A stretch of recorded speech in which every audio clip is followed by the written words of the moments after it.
son travail était de pouvoir livrer les carburants. Il était lui, comme représentant de l'armée rwandaise, et un autre Congolais qui est déjà décédé malheureusement, pour gérer les carburants à la logistique, à la société. Et moi, je savais à l'époque que Kabila était rwandais, puisqu'il était tout le temps avec James Kabarebe. C'est après que j'apprendrai que c'était le fils de Kabila, même pas un fils adoptif, un fils biologique. Mais comme vous savez, les Congolais n'aiment pas la vérité, alors que le peuple congolais a besoin de savoir les origines des dirigeants qui nous dirigent. Aujourd'hui, c'est la première fois qu'on a un chef de l'État. Évidemment, il y a Félix Tshisekedi, il y a aussi Kasavubu Joseph, qui on connaissait au moins les parents, on connaît les écoles où ils ont fréquenté, on connaît les terrains de foot où ils ont joué, on connaît leurs amis. Mais qui connaît aujourd'hui les collègues qui ont étudié avec Joseph Kabila? Qui connaît l'école où Kabila a étudié avant de venir au Congo? Vous savez que ce sont des questions. Même Mobutu aussi, je ne dis pas pour Mobutu. J'ai été aussi ministre de Mobutu. J'ai eu la chance, moi, d'être ministre de Mobutu. J'ai été aussi ministre de Kabila. Et je vous dis que chaque mois, il est payé 66 millions de dollars. Il était payé. J'étais ministre de l'énergie. Et à l'époque, on les payait dans le budget de mon ministère, couvrant notre contribution à la Sinelac.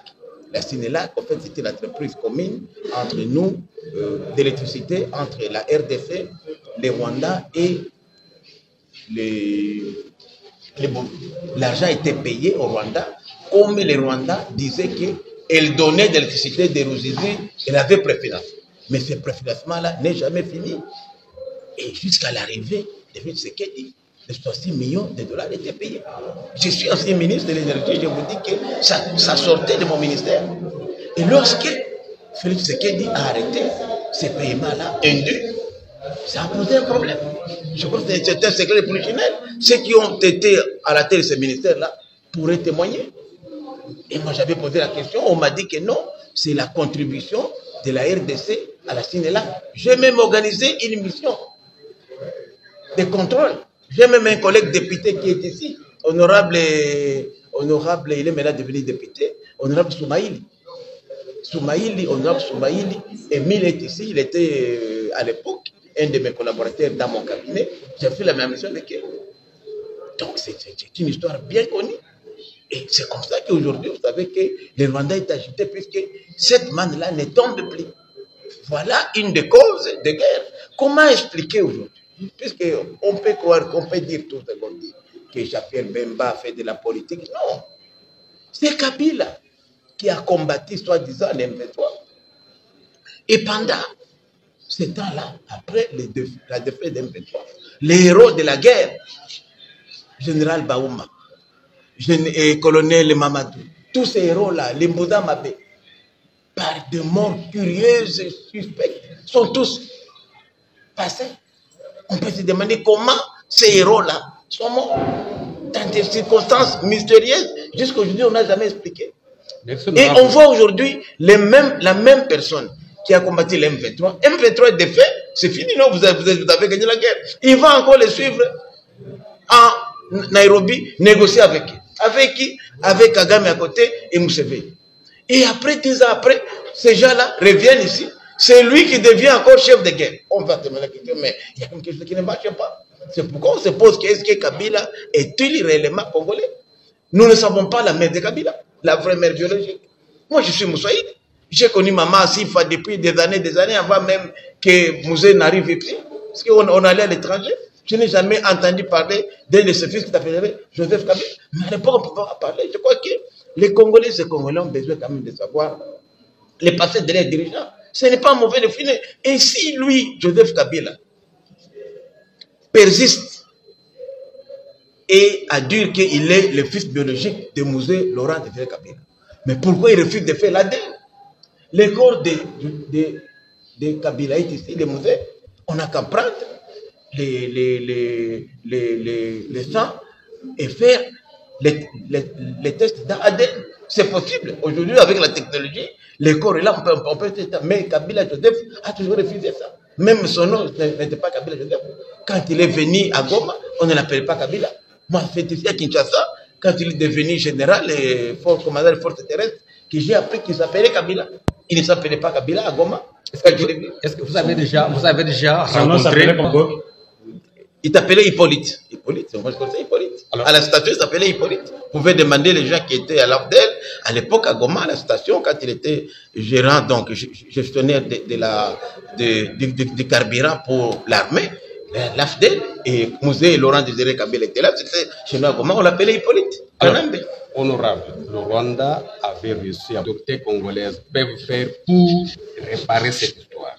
Bon, moi je crois qu'aujourd'hui, nous voulons la réconciliation. On ne peut pas parler de réconciliation s'il n'y a pas de vérité. Il faut quand même qu'il y ait la vérité. Qu'on sache d'abord qui ont couvert Kabila jusqu'à aujourd'hui. Bon, l'effet professeur, il est mort là, un Katangé là, qui était même ministre. Hein? Moukena avait reconnu que c'est lui-même qui avait donné le nom de Kabangé à Kabila. C'est lui qui avait, il a reconnu. Et que s'il avait eu mission, c'est pour ça qu'on a fait de lui gouverneur, il a dit de son vivant que c'est lui qui avait eu mission à faire accepter Kabila comme Congolais. Mais pourquoi aujourd'hui les Congolais, les autres complices, ne font pas leur mea culpa? Ceux qui ont prétendu être cousins de Kabila, même et leur oncle et tante, ces gens-là doivent être sanctionnés. Il faudrait qu'une information judiciaire soit ouverte pour connaître les origines de Kabila, comment le pays a été infiltré à ce niveau-là jusqu'à abriguer la magistrature suprême. Kabila n'est pas seul. Il y a eu des complicités congolaises. Et les gens qui sont encore là aujourd'hui, qui l'ont accompagné, ces personnes-là doivent être sanctionnées puisqu'ils ont fait du mal et du tort au pays. Pour terminer, Jean-Pierre Bemba, on va plus loin. Il dit que s'il avait facilité l'audience à Emmanuel Macron aux évêques de la Senko. Vous avez aussi cette information? Je le confirme puisque parmi les évêques, bon, on lui avait, lorsque les délégués de la Senko et de la SSC ont quitté ici, la première personnalité a été rencontrée, c'était bel et bien Paul Kagame. Pour eux, ils disent qu'ils voulaient aller à Goma rencontrer Nanga et les autres, mais ne pouvaient pas entrer à Goma sans passer par Kigali pour arriver. Ça peut être vrai ou faux. Mais en rencontrant le président Macron, ils lui ont dit non seulement, et en rencontrant le président Kagame, non seulement ils lui ont demandé de leur faciliter l'audience auprès du président Macron, mais de leur faciliter aussi l'audience auprès du président Moukouébeni et d'autres leaders. Ça, ils l'ont demandé, ils ne peuvent pas le cacher.